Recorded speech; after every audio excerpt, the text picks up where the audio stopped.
እንደምን ዋላችሁ የተከበራችሁ ተመልካቾቻችን። አሁን ደግሞ የቢዝነስ መረጃዎችን ወደ እናንተ እናሻግራለን። ቆይታችሁን ከኛ ጋር አድርጉ። የመስቀልና ግሸን ደብረ ከርቤ በዓላት እሴታቸውን ጠብቀው በድምቀት መከበራቸውን የአማራ ክልል ባህልና ቱሪዝም ቢሮ ገልጿል። በዓላቱ የክልሉን የቱሪዝም እንቅስቃሴ ማነቃቃት እንደቻሉ ቢሮ አመላክቷል። ሰለሞን ዘመኑ ተጨማሪ ዘገባ አለው።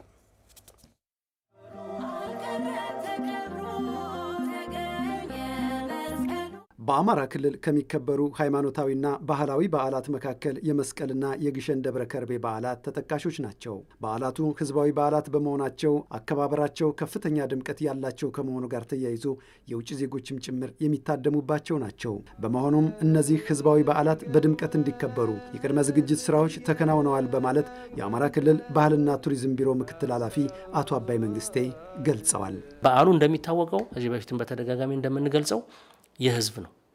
ህዝቡ ራሱ ማንም ሳይቀሰቅሰው ማንም ሳያሰባስበው የሚከበረው ባህል ሃይማኖታዊም ነው።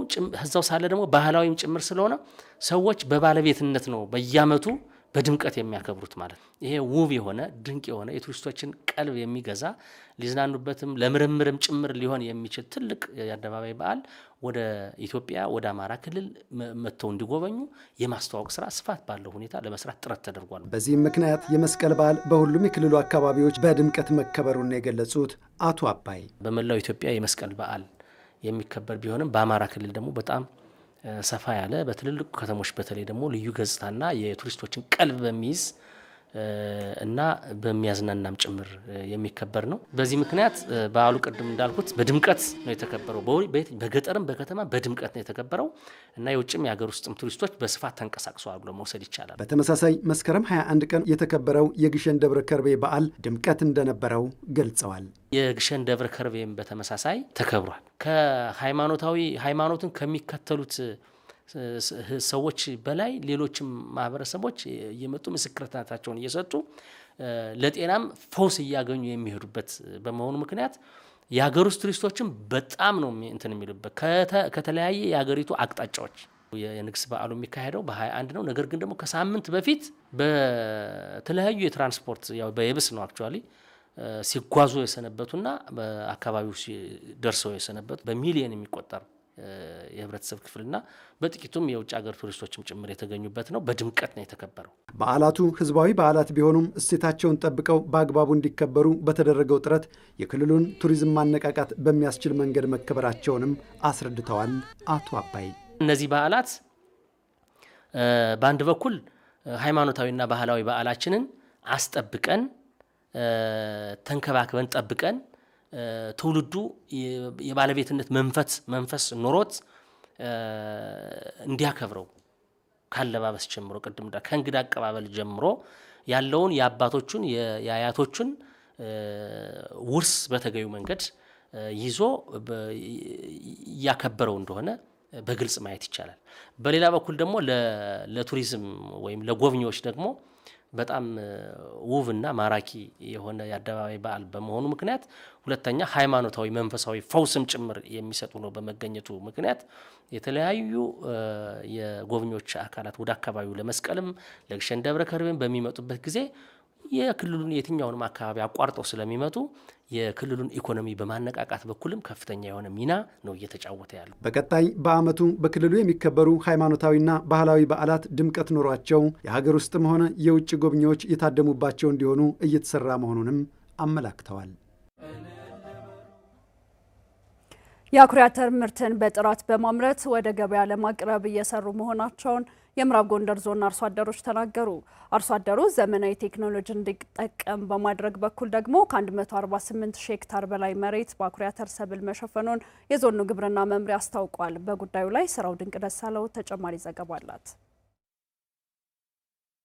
በክልሉ የቅባት እህሎች አኩሪ አተር በስፋት ከሚመረትባቸው አካባቢዎች መካከል ምዕራብ ጎንደር ዞን ተጠቃሽ ነው። በስልክ ያነጋገርናቸው የዞኑ አርሶ አደሮችም በግብርና ባለሙያ የተሰጣቸውን ግንዛቤ በመጠቀም የአኩሪ አተር ሰብላቸውን የአረም ቁጥጥር ተግባር በማከናወን የተሻለ ምርት ለማምረት በመስራት ላይ ናቸው። የዘራሁት በመኪና የዘራው እና የተወሰነ በበሬ ዘርቻለሁ። ቢያንስ 30 ሄክታር ዘርቻለሁ። አረሞ ቀሊያ ደግሞ ርጭት የሚባል አሁን የአኩሪ መድኃኒት የመጣ የሚያጠፋ ሰብል ማያጠፋ ማለት ነው። እሱን ዘርቻለሁ። ከሄክታር ከ15 እስከ 20 ይገኛል። በአማካኝ 15 በዛው 450 ኩንታል አገኛለሁ። አኩሪ አተር ባለሙያዎችም በተመሳሳይ በየገበሬው እየቀረቡ ይህንን እያስረዱና በግልጽ እያደረጉ ነው ያሳዩና ከነሱ በመነሳት ነው ይህን ተጠቅሜ ምርጥ ቡቃያ ያየሁት። እንግዲህ ለፍጻሜው ያብቃን። እንግዲህ እኔ በግምት ያህል ከሄክታሩ እንዲያው ከ30 ኩንታል በላይ አገኛለሁ ብዬ ምኞት አለኝ። የአኩሪ አተር ምርትን በጥራት በማምረት ወደ ገበያ ለማቅረብ እየተጉ መሆናቸውን የተናገሩት አርሶ አደሮቹ የገበያ ትስስር ችግር ስጋት እንዳለባቸውም ነው ያነሱት። መንግስት ደግሞ ገበያ ቢያፈላልግልን ደግሞ ጥሩ ነው። እንግዲህ በሰፊው ዘርቷል።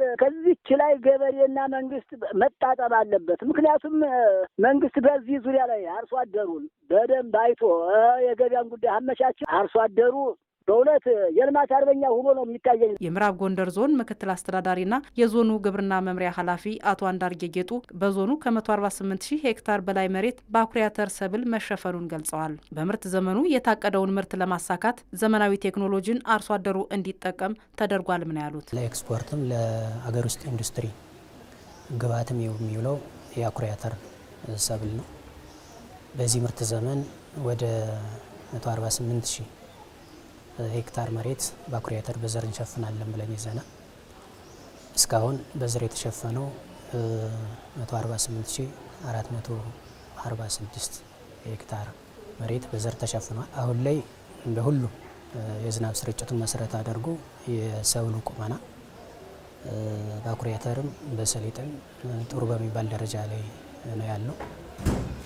በተለይ የከቨሬጁን መሰረት አድርጎ የምንጠብቀውን ምርት ለማግኘት ዘመናዊ ቴክኖሎጂዎችን ምርትና ምርታማነትን ሊያሳድጉ የሚችሉ ግብዓቶችን አርሶ አደራችን እንዲጠቀም ስራ እየተሰራ ነው። ባለፉት ዓመታት የአኩሪ አተር የገበያ ችግር እንደነበር ያወሱት አቶ አንዳርጌ ችግሩን ለመፍታትና አርሶ አደሩን ተጠቃሚ ለማድረግ የገበያ ትስስር መፈጠሩን ገልጸዋል። በቀጣይም የአርሶ አደሩን ተጠቃሚነት ለማረጋገጥ በትኩረት ይሰራል ብለዋል። ባሳለፍናቸው 2-3 ዓመታት የዋጋ ሁኔታው ከፍተኛ የሆነ ችግር ነበረበት ማለት ነው።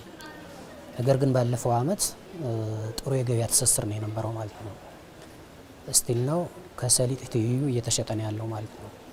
ስለዚህ የገበያ ችግሩና የትስስር ጉዳዩ ተቀርፏል። አሁን ላስት ይር ላይ በነበረው ግን ባለፈው ዓመት እስከ 9,000 እስከ 8,000 እየተሸጠ ስለሆነ ስቲል ነው አሁን ባሳለፍነው ዓመት ዘር አፈላርገን ነው አርሶ አደሩ እንዲዘራ ያደረግነው ማለት ነው። ለዘር ጠፍቶ ማለት ነው። ስለዚህ አሁን ላይ የገበያ ችግር የለበትም ማለት ነው። በምርት ዘመኑም በዞኑ ከ5.4 ሚሊዮን ኩንታል በላይ የአኩሪ አተር ምርት ለማምረት ታቅዶ እየተሰራ መሆኑን ከመምሪያው የተገኘው መረጃ ያሳያል።